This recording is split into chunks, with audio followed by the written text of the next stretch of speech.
अस्सलामुअलैकुम students, welcome कहते हैं।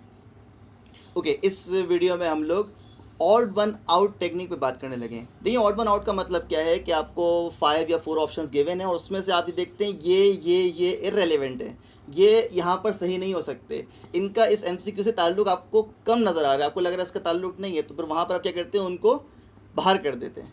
तो these are called odd one out. Okay students, अगर सबसे पहले एग्जांपल यहाँ पर देखें तो मेरे पास आ रहा है M lambda is equal to 2d sine theta. एक रिलेशन दिया हुआ है मुझे और कह रहे हैं रिलेशन किसका है, और मुझे ऑप्शन दिए हुए हैं Coulomb's law, Bragg's law, Faraday's law, Ohm's law, gravitational law. अब ये 5 जो है मुझे ऑप्शन दिए हुए हैं।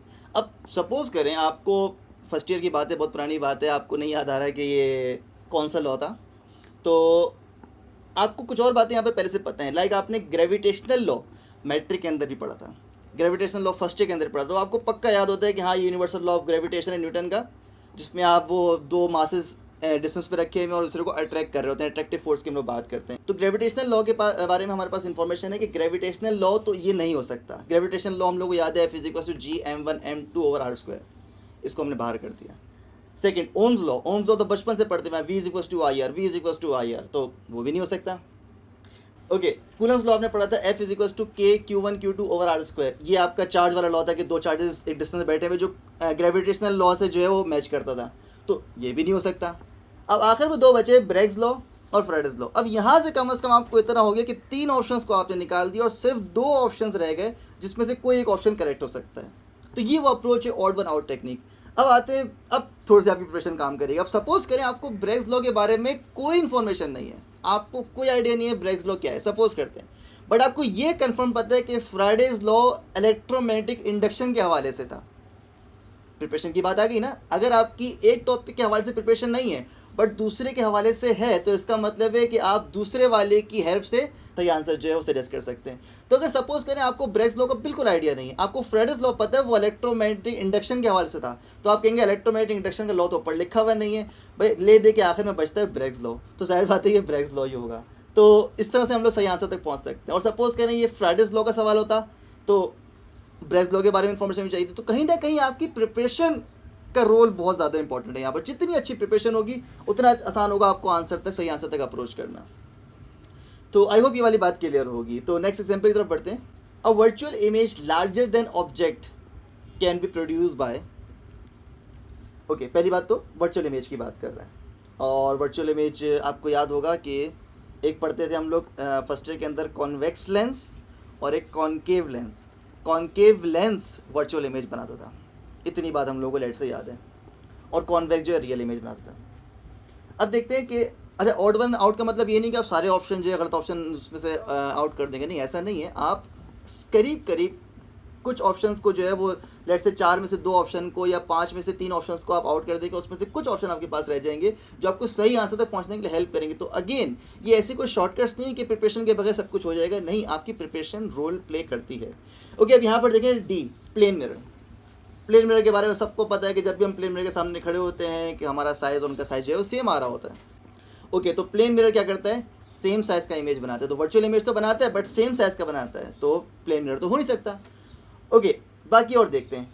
अगर आप इस तरह का एक चार्ट बनाएं जो स्क्रीन पे आ रहा है, concave mirror, convex mirror, concave lens, convex lens, यहाँ तक बात समझ में आई।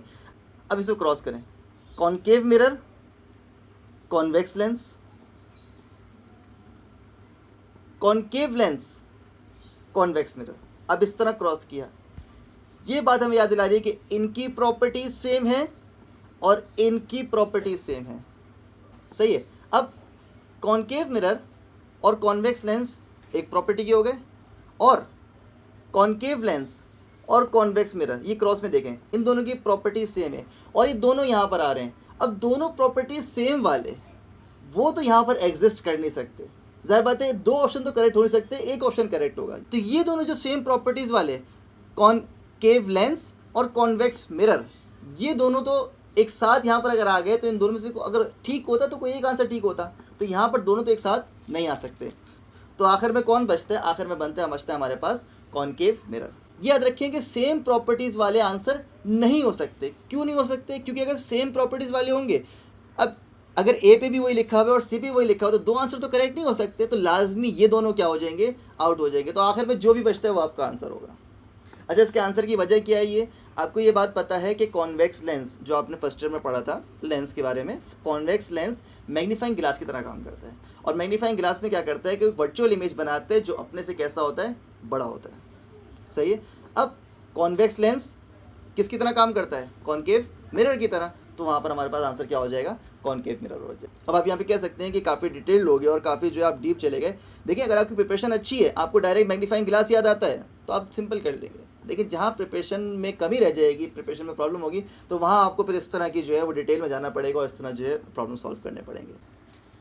ओके स्टूडेंट्स, अगर थर्ड एग्जाम्पल हमने देखें यहाँ पर, ये BIK के लास्ट सेकेंड ईयर के पेपर में आया था। In electric circuits rheostat can be largely used as the source of current, source of potential, potential divider, power supply. अब देखें, लेट्स से आपको आइडिया नहीं हो रहा है कि किस लिए यूज़ होता है। सबसे पहली बात यहाँ पर देखें, पावर सप्लाई। पावर सप्लाई ये नहीं होती, रियोस्टेट पावर सप्लाई नहीं होता। और जब देखें अगेन आपको रियोस्टेट की पिक्चर माइंड में थोड़ी सी आनी चाहिए, तो रियोस्टेट पावर सप्लाई नहीं हो सकता, ये आउट हो गया। सोर्स ऑफ पोटेंशियल, नहीं सोर्स ऑफ पोटेंशियल भी नहीं है। सोर्स ऑफ पोटेंशियल जो है वो पावर सप्लाई टाइप की चीज़ होती है, क्योंकि वो वोल्टेज सप्लाई करती है, तो ये भी नहीं हो सकता। सोर्स ऑफ करंट, नहीं, करंट का सोर्स अगेन बैटरी के सारे काम करती है कि बैटरी ये चीज़ें प्रोवाइड कर रही है, तो सोर्स तो ये है ही नहीं। तो यहाँ पर ये तीनों ऑप्शन जो आउट हो जाते हैं, तो आखिर में क्या बचता है, पोटेंशियल डिवाइडर बचता है। तो यहाँ से मैं आइडिया हो सकता है कि ये पोटेंशियल डिवाइडर करेक्ट आंसर था। एक और तरीके से, मतलब अगर अगेन आपको अगर सिंपल ये सॉल्व कैसे हो सकता है, ये तो तब केस था ना जो ऑड वन आउट का, कि आपको याद नहीं आ रहा, लेकिन क्योंकि रियोस्टेट जो है वो सीरीज में लगता है और सीरीज के अंदर पोटेंशियल क्या हो जाता है, डिवाइड हो जाता है, तो ये पोटेंशियल डिवाइडर के तौर पर यूज़ हो। तो आई होप यहाँ तक बात क्लियर होगी। ये 3 इंपॉर्टेंट एग्जाम्पल थी जो मैंने सोचा यहाँ पर डिस्कस करूँ। तो इसमें कोई कन्फ्यूजन हो, कोई प्रॉब्लम हो तो आप कमेंट सेक्शन के अंदर पूछ सकते हैं। तो आइए नेक्स्ट वीडियो की तरफ बढ़ते हैं। Thank you.